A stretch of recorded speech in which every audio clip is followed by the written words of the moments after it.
my home state, the Beehive State, home of the most beautiful national parks in the nation. Some of the best skiing and mountain biking on earth. Of course, the Utah Jazz, and yes, the hub for Mormons who arrived in the Salt Lake Valley in wagons back in 1847. They said, you know what, this is the place.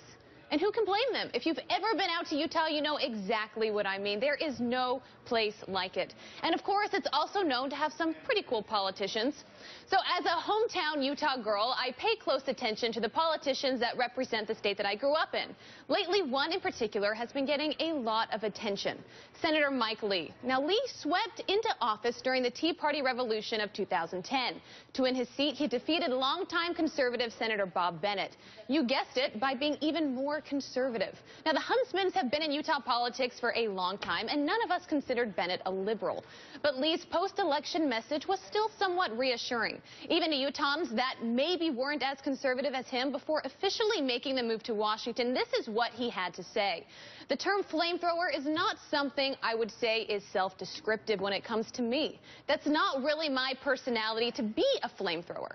Now, that implies someone out there who wants to stir things up just for the sake of stirring things up. Wow. Hard to believe that that statement came from the same man who is now considered one of the most polarizing political figures in the country. Lee is virtually tied to the of Ted Cruz and treated like a celebrity by conservative activists who see him as a hero for holding the government hostage over Obamacare. But how is it playing back home? The answer? Pretty darn poorly. In fact, the junior senator is now facing serious backlash for his extreme antics. Lee's approval rating has dropped from 50% in June to 40% as of this month. Not only has Lee lost support of the broader public in Utah, he's also quickly falling out of favor with key funders of his 2010 campaign.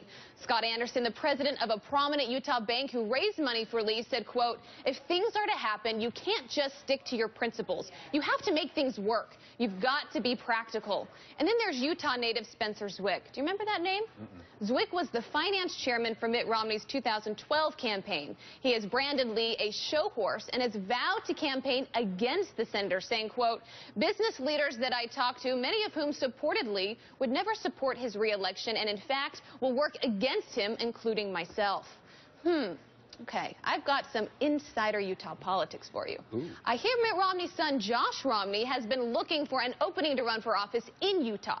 Challenging the not-so-popular Lee actually sounds like the perfect opportunity. And hey, maybe even a moderate Democrat like Jim Matheson will jump in there, too.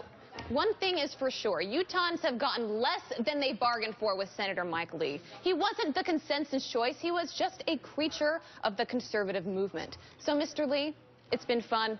It's been a nice run, but your inability to be practical, live in reality, and actually represent the very people who got you elected has likely already cost you your re-election in 2016.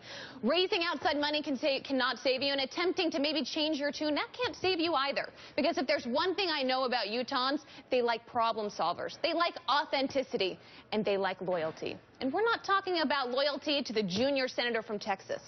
Okay, that does it for this cycle.